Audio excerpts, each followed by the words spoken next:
हट जा कुर्सी पे।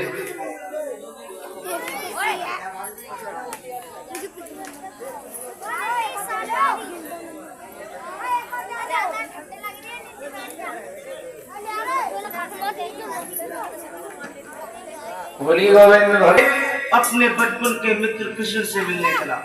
द्वारकाधीश के महलों के अंदर जाने का प्रयास किया तो द्वारपालों ने रोका।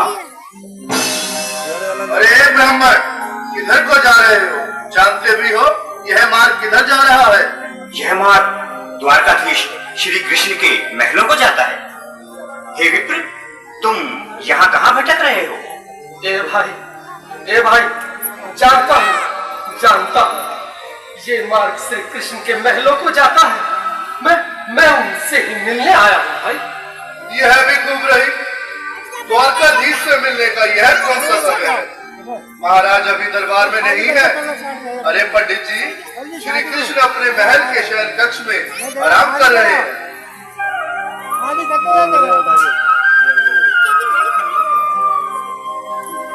देखो देखो ये गरीबी का हाल, कृष्ण के दर पे विश्वास लेके आया हूँ। मेरे बचपन का यार है मेरा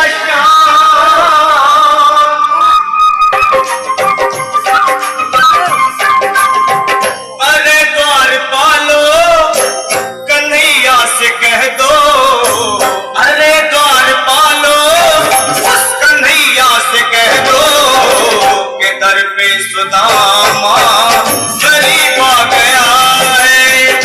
दर पे सुदामा गरीब आ गया है। भटकते भटकते न जाने कहां से, भटकते भटकते न जाने कहां से तुम्हारे महल के करीब आ गया है। तुम्हारे महल के करीब आ गया है। अरे द्वारपालो कन्हैया से कह दो कि दर पे सुदामा करीब आ गया है। दर पे सुदामा करीब आ गया है। भाई द्वारपाल, मुझ पर दया करो भाई। बस तुम जाकर कन्हैया को ये बता दो कि उनका बाल सखा सुदामा मिलने आया है। मेरे इस फटे हाल पर मत जाओ भाई। तुम बस जाकर मेरा संदेश उस कृष्ण को दे दो, उस कृष्ण को दे दो भाई। क्या हंसी ठट्टा करने को हमें मिले हैं? तुम ठहरे दीन निर्धन फटेहाल ब्राह्मण, तुम्हारे अंग अंग से गरीबी पधारी झलक रही है। और कहा महाराज श्री कृष्ण, क्षमा करना पंडित जी, हमें अपने प्राणों से हाथ नहीं धोने जो तुम्हारा यह संदेश द्वारकाधीश तक पहुंचाए। न सर पे है पगड़ी न तन पे है जामा, बता दो कन्हैया को नाम है सुदामा। बता दो कन्हैया को नाम है सुदामा। बता दो कन्हैया को नाम है सुदामा। न सर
मेरा संदेश उस द्वारकाधीश तक नहीं पहुंचाते, तब तक मैं यहीं बैठा हूं, चाहे मेरे भूख प्यास से प्राण ही क्यों न चले जाए।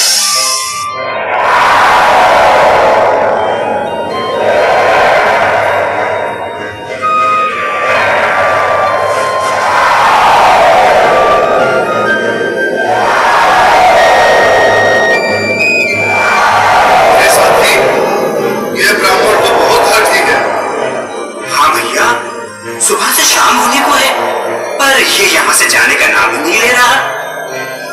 अरे देखो तो सही, इसकी देह कैसे कांप रही है, लगता है जैसे प्राण घुटनों पर अटके हैं। भगवान न करे अगर ब्राह्मण ने यही प्राण त्याग दिए तो, और अगर ये सच में द्वारिकाधीश का मित्र हुआ तो क्या होगा भैया? सही कहते हो, अगर ब्राह्मण हत्या का पाप लग गया तो पीढ़ियां नरक भोगेंगी। अगर महाराज का मित्र हुआ तो मृत्यु दंड का भय है।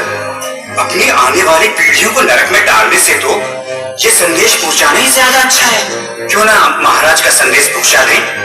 ऐसे करो, तुम जाओ भैया। तुम जाओ भैया, तुम उम्र में बड़े ठहरे, मेरी बात को समझो, तुम ही जाओ। देखो भाई, मैं ठहरा बाल बच्चेदार परिवार वाला, मेरे बूढ़े माँ बाप हैं, तुम ठहरे कुंवारे अकेले। अच्छा, मैं ही जाता हूँ। बिल्कुल, थोड़ा बहुत रास्ता दे दे, बिल्कुल बीच में। सुनो सिंह जी, आज भी लीलाधारी के चेहरे पर मुस्कान है, लगता है जरूर कोई नई लीला रचने वाले हैं। द्वारकाधीश की जय हो। कहो द्वारपाल, इस समय कैसे आना हुआ? महाराज क्षमा चाहता हूँ, पर कारण ही कुछ ऐसा है। द्वार पर एक ब्राह्मण स्वयं को रुक क्यों गए? आगे बोलो। द्वार पर एक गरीब ब्राह्मण स्वयं को आपका मित्र बताता है, आपसे मिलना चाहता है। अपना नाम सुदामा बताता है। सुदामा? क्या कहा? सुदामा? मेरा बाल सका सुदामा? मेरे बचपन का मित्र सुदामा? सुदामा, मेरा मित्र सुदामा, सुदामा। वक्त संभाले, चरण पादुका तो पहन ले। स्वामी, स्वामी, स्वामी, स्वामी, स्वामी। सुनते ही दौड़े चले आए मोहन, जगाया गले से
आओ सुदामा, आओ, चले आओ। इस महल को अपना ही समझो। मेरी बाल सखा, शर्माना कैसा? चले आओ। रुक्मणी, रुक्मणी, मेरे मित्र के स्वागत की तैयारी करो। घबराओ मत सुदामा, सिंहासन पर बैठो। नहीं नहीं, मैं आपके सिंहासन पर कभी नहीं महाराज। ये पाप मुझसे न होगा। ये द्वारकाधीश, मैं निर्धन, बदनसीब, मक्का मारा तुझ ब्राह्मण आपके चरणों में बैठ सकूं तो मेरा सौभाग्य होगा। हे दीनानाथ, हे दीनानाथ, हे दीनानाथ। सुदामा, मुझे महाराज कहकर प्रताड़ित ना करो। मैं संसार के लिए द्वारकाधीश हूँ और तुम्हारे लिए सिर्फ तुम्हारा बाल सखा हूँ। मुझे बचपन की तरह कृष्ण, कन्हैया या मोहन कहकर पुकारो। महाराज,